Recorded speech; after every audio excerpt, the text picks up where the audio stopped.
NVN की बातचीत में आपका स्वागत है। आज हमारे विशेष कार्यक्रम यूपी राउंड अप में हम जो है वो उत्तर प्रदेश के 3 ज्वलंत इश्यूज़ पर जो है वो बातचीत करेंगे। एक तो इरफान सोलंकी की ज़मानत का मामला है और तीसरे आई लव मोहम्मद कैंपेन का मामला है। और इस पर बातचीत करने के लिए हमारे साथ हैं वरिष्ठ वकील श्री असित कुमार सिंह साहब।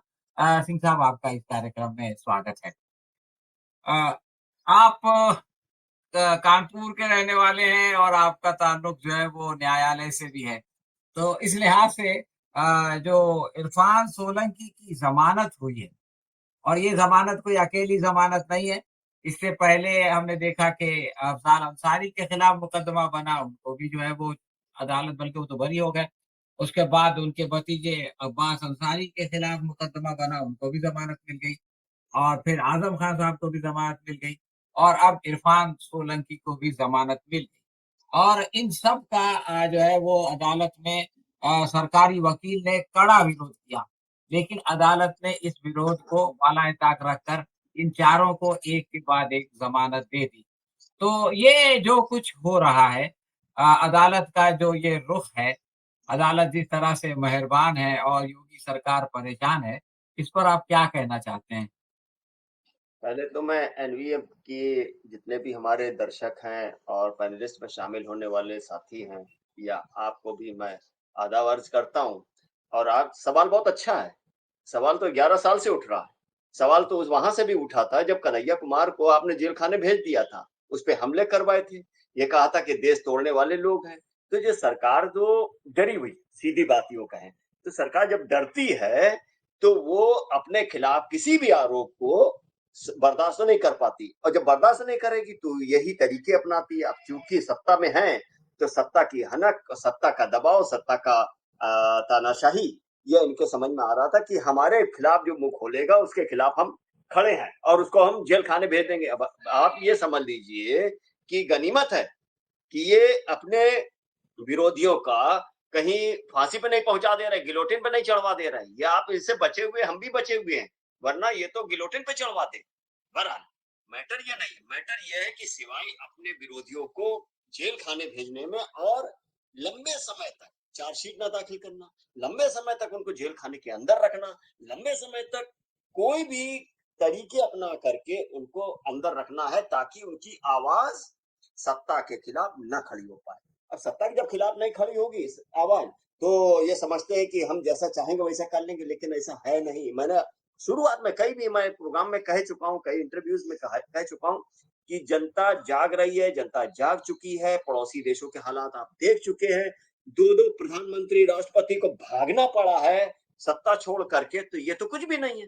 तो अब जो इरफान सोलंकी को जमानत मिल जाना या मोहम्मद आजम खान साहब को जमानत मिल जाना या उनके बेटे को जमानत मिल जाना वगैरह, ये जमानत का कारण क्या? इनके ऊपर जो भी आरोप लगाए गए वो बेसिर पैर के, जो भी इन्होंने कटघरे में खड़ा करने की कोशिश की, वो उसके कोर्ट ने इस बात को माना कि ये इल्जाम जानबूझ करके फंसाने के लिए, दबाव बनाने के लिए, तोड़ने के लिए, किसी भी तरीके का अनुचित साधन अपनाने के लिए इनको जेल खाने में रखा हुआ, वरना जेल खाने में रखने की आवश्यकता नहीं है। इसीलिए जमानत दे दी क्योंकि लंबे समय तक चार्जशीट नहीं दाखिल हो रही, या अगर दाखिल भी हो गई तो उसका आरोप को सिद्ध नहीं कर पा रहे हैं।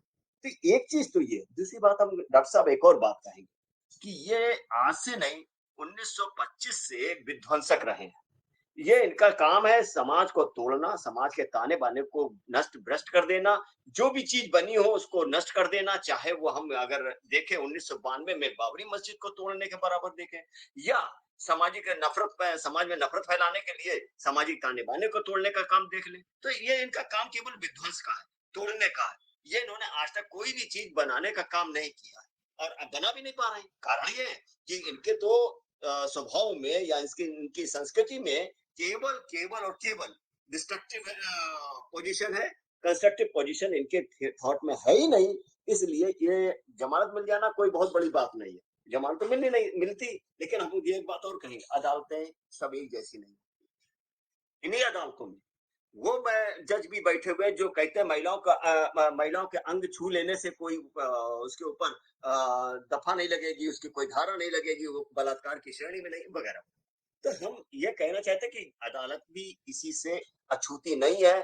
जब समझदार जज आता है, वो उसको निर्णय लेना होता तो वो निर्णय लेता है, लेकिन बहुत से सत्ता के आप कहना चाहिए कि सत्ता के पक्ष में खड़े होने वाले भी जज होते हैं, जो आपने देखा है कि केरल के राज्यपाल भी बना दिए गए, बहुत से गवई भी राज्यसभा के मेंबर बना दिए गए। तो बहरहाल हम इस पे कोई कमेंट नहीं करेंगे, लेकिन हम एक बात जरूर कहेंगे, देर होती है लेकिन अंधेर नहीं हो सकती। हमें सूरज मिलेगा, चांदनी मिलेगी, हमें तो प्रकाश मिलेगा, मैं लेकिन परेशान जी, होंगे थोड़े दिन के लिए, ये बात सही। अश्विन कुमार साहब, आप कानपुर में रहते हैं, आप वहाँ की राजनीति को जानते हैं, वहाँ के जन प्रवाह को जानते हैं। इरफान सोलंकी को हराने के लिए योगी जी ने एड़ी चोटी का जोर लगा दिया। हम देख रहे थे किस तरह की वो कैंपेन कर रहे थे, किस तरह की भाषण दे रहे थे। लेकिन इरफान सोलंकी जीत गए। उसके बाद फिर जब बाई इलेक्शन हुआ, तो उनकी पत्नी नसीम सोलंकी को हराने के लिए भी उन्होंने उसको अपने वकार का मसला बना लिया और अपनी जो है अहंकार को कि भाई किसी न किसी तरह से इनको हरा के दिखाएंगे।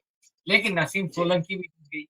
तो ये जो हो रहा है कि एक मुख्यमंत्री और एक ऐसा मुख्यमंत्री जो कि प्रधानमंत्री बनने के सपने देख रहा है, वो अपनी एड़ी-चोटी का ज़ोर लगा देता है, अपने प्रशासन को झोंक देता है, इसके बावजूद जनता उसको नकार देती है।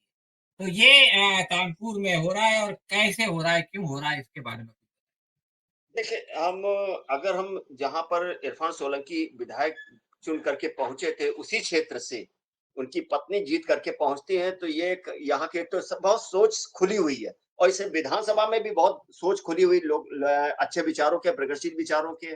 तो ये इन्होंने सारे दांव पे चले थे, इसमें कोई दो राय नहीं। सरकार के पूरा एक तंत्र उसमें शामिल था, चाहे वो डीएम से लेकर के और जो संगठन का एक एक व्यक्ति काम कर रहा था, लेकिन हम लोग भी उससे सचेत थे। इसमें कोई दो राय नहीं, पूरी ताकत हम लोगों ने झोंक रखी थी कि किसी भी सूरत में सीसामऊ की सीट भाजपा के हाथ में नहीं जाने देना है, क्योंकि इससे पहले 2 बार, 3 बार बल्कि वो कहें कि 3 बार विधानसभा में, इसी विधानसभा में भाजपा के विधायक चुने गए थे, लेकिन उनका कोई भी काम सही ढंग से नहीं हुआ, जिसकी वजह से उनको हटना पड़ा। इरफान सोलंकी आए, इरफान सोलंकी ने चुनाव जीता। इससे पहले संजीव दरियावादी थे, सी समूह से जीत करके पहुंचे थे, तो कांग्रेस की वो सीट थी।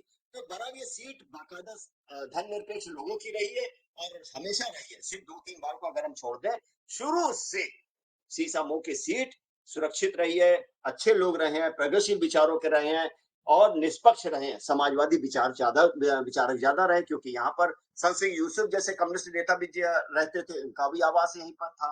तो बहरहाल सीसामऊ क्षेत्र बहुत इस मामले में आगे रहा, और उसने निश्चित रूप से सोलंकी को अपने घर में बनाए रखा और विधानसभा की सीट को भी इरफान सोलंकी के हाथ में रख दी है। इसमें कोई दो राय नहीं है। ये एक ताकत है जो लड़ रही थी, जो धर्मनिरपेक्ष ताकत थी वो लड़ रही थी, समाजवादी ताकत थी वो लड़ रही थी। सारे लोग एकजुट होकर के लड़ रहे थे और इसमें हम लोगों ने सफलता पाई।